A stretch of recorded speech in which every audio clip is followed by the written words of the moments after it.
Howdy folks, I am Ruzkiel and welcome back to Let's Play Danganronpa 2, Goodbye Despair. In the last episode, we reached the intermission of Case 5, so we are about halfway done, if not more so. And the obviously, based on what Akane's saying now, is going to be the cause of death that's missing from the Monokuma file. Why don't we try removing all our preconceived notions before we discuss this? In the beginning, our discussion advanced by assuming Nagito's death was caused by the sphere. It's better to confirm if there are any other possibilities. That's what I think. Other possibilities, huh? If something other than the sphere killed Nagito, all I can think of is the knife stabbed into his hand, but... That was definitely a gruesome wound, but it wouldn't be a fatal wound, dude, don't you think? If you think the cuts on his legs and arm aren't the fatal wounds... Are we finished already? I feel like it's possible that we overlooked something. Overlooked, huh? Then let's bring up whatever we can think of, one after the other. That might clear some things up. Exactly. We should cooperate at a time like this. A fatal wound that wasn't the spear. We don't even know if it actually exists. But if it does, we need to find out what it is, no matter what. So right into a non-stop debate. Let's see what we got here. The torture rings, the duct tape, the blood on the girder, the oil lighter, and the piece of blue paper. We also got the poison. So I think the poison points to the possibility. Let us consider the fatal wound. It's not the knife in his right hand, right?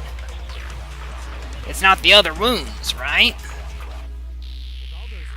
With all those wounds, maybe he simply bled to death.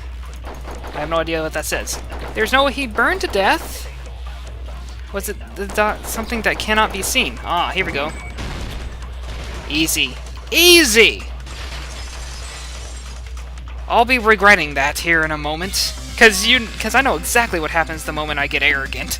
It slaps me down something fierce. That's it. I totally forgot about that possibility. No, well, maybe you did. I didn't. Again, there I go with the arrogance. Good God, maybe I should start speaking in a British accent the old time. No, that's just. What would that be? Regionalist? Because I don't know if it necessarily be racist. I'll go with regionalist. Anyway, if the cause of death was something we can't see, then we have to consider poison as a possible method. Poison? It is true that poison is not something we can see, but why did you bring that up all of a sudden? I remember, when we went to investigate Nagito's cottage, I discovered something really strange. Inside the refrigerator, I found a bottle of Monokuma's special poison. Poison? Additionally, that's a poison specifically made for killing. I see. Now that you mention it, there's no way a toxin like that doesn't relate to the case at all. If poison was the cause of death, it would not leave an obvious wound on Nagito's body. However, it's common for blood blotches to appear on body that's been poisoned. I see. You sure seem to know a lot about medicine. What does that mean? But even if blood blotches appear, if the body was already covered in blood, there's no way we'd notice them easily, right? Did he wound his body just to camouflage them? That's also a possibility. But still, both of Nagito's hands were full, so how would he drink poison? His left hand was tied up and gripping the sphere, and his right hand had a knife stuck in it. If it was a slow-acting poison, it is possible he consumed it in advance. No, the warning label on the bottle explicitly states the effect is instant. Then it's impossible. Both his hands were full just before he died. And this is when the hardtail appears. You need to get off that, girl. Why did I say that? You're totally overvaluing that tail. I don't know. They are rather valuable, just to the people who own them, let's say. I know I wouldn't want to lose mine. That'd be awful. His mouth was covered with duct tape, you know. If he wanted to drink poison, how'd he get it past his lips? There's no way he could have drank the poison. It might be impossible. Just kidding. It's not like we're out of possibilities yet. Are there any left? No matter how you slice it, he was totally killed by spear. Since we've already ruled out so many possibilities, it might be easier to think about what really killed him. Operation Elimination Method. The hint should be written on the poison's warning label. Maybe? The way the poison entered Nagito's body. The answer is written on the warning label? I should think carefully and try to remember it. Inhalation. No! Okay, logic dive. I was terrified it was going to be more Hangman's Gambit. But the fact that there's a second logic dive means there's a distinct possibility that there's going to be a second Hangman's Gambit. Really?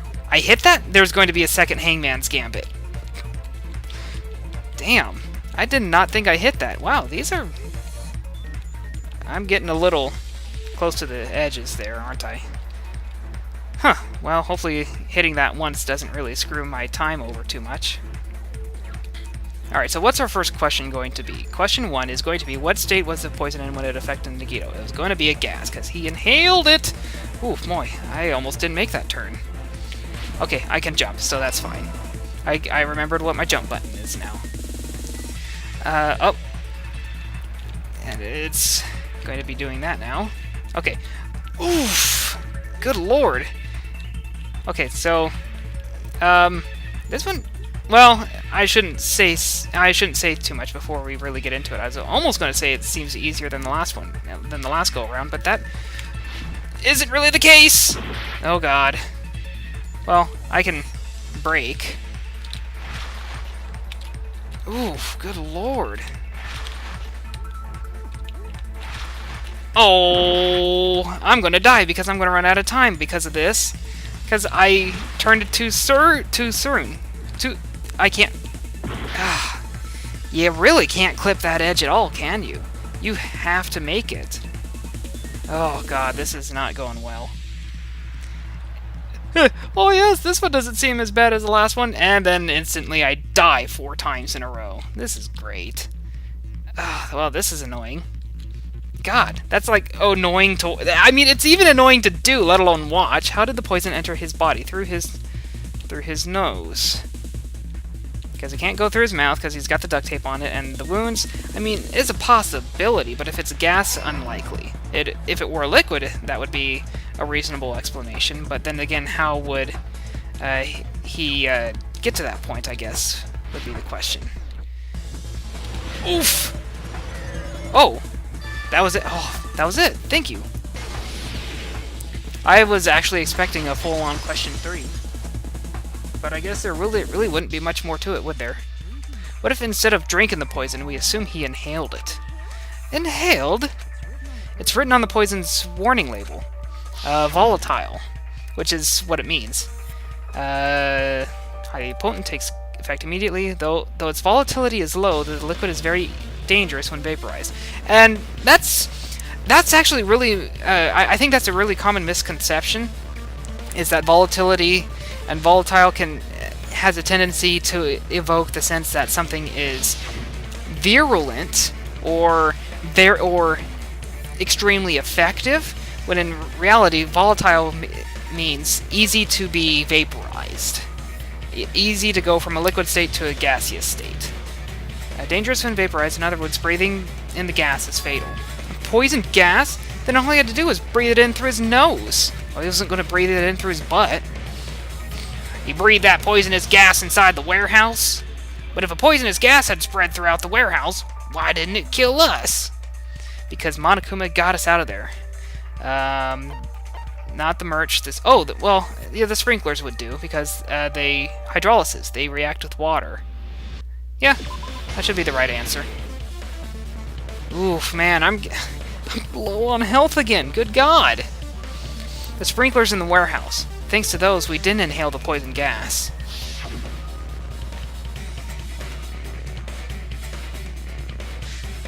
I guess I should have been talking there.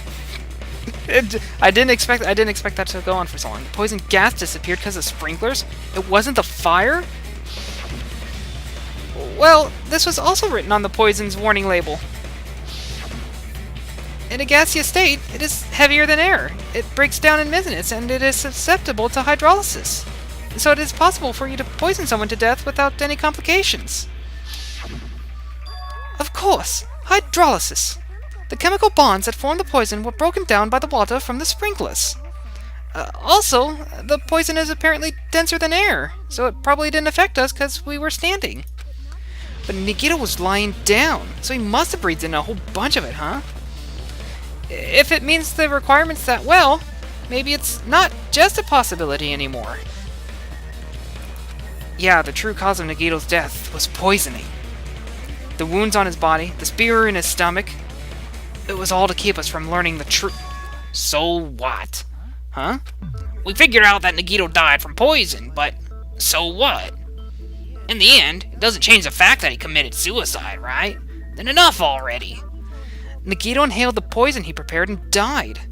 Yeah, that still sounds like suicide. Well, with this, we have clearer picture. We've also determined two causes of death. Alright, all mysteries should be solved now. We should get on with voting time, right? Well, but... What, there's still more? I mean, not all the mysteries have been solved yet. In the end, Nagito's motive is still unclear. Did he commit suicide just so he could kill every last one of us? Was that really his motive? The interesting thing is, let me think about all the other cases so far. I guess to a certain extent we kind of knew what Teru's motive was in case 1. But case 2... In case 2, Pecco's motive was a little bit unclear until the very end. More so in the post-trial than anything else. Case 3, motive didn't really matter, and that was revealed during the post-trial. And same sort of deal with Case 4. So it's interesting that motive is becoming a big deal again all of a sudden. Is that really okay? Hey, what happened? There's no reason to wonder about that stuff anymore, you know? Nagito's motive. Nagito's malice. Is this really okay? Can we really finish this here? No. That can't be. There might have been an accomplice. Huh? Chiaki, what did you just say? If Nagito committed suicide by inhaling the poison that he brought, then why wasn't there anything that looked like poison at the crime scene? Anything that looked like poison? If Nagito brought poison to the warehouse, it's strange that we couldn't find it there. If Nagito really brought the poison to the warehouse, then the thing that should have been left behind is... container? The meat on the bone! Don't you... Oh, I really want to click on it, but I'm not going to do it. You bastards knew! You knew it was the mean! You knew that Panic Talk action was mean. Oh! Are you talking about the container the poison was kept in? Yeah. If Nagito brought it, it's strange we couldn't find that container anywhere, right? You can't carry around poison without putting it in a container? Yeah, that was written on the warning label. Glass and plastic. Keep this liquid secure by storing it in a cool place in a glass or plastic container, away from sunlight. The container probably melted in fire. It's probably plastic or glass, right? There's no way it'd completely incinerate. Even the plastic fragments of the fire grenades we used to put out the fire didn't completely burn up, you know? Then, does that mean someone got rid of the container? So that's why you mentioned an accomplice. That is impossible! I mean, an accomplice. It is just too... Like, does that really matter all that much? I mean, even if he had an accomplice, it doesn't change the fact that Nagito still committed suicide. You're right. Someone must have accidentally took it away from crime scene.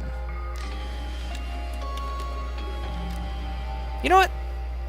as kind of a weird place as this is, I think I'm going to go ahead and finish it off here. In the next episode, we will explore this accomplice angle and probably come to the realization that there is no accomplice.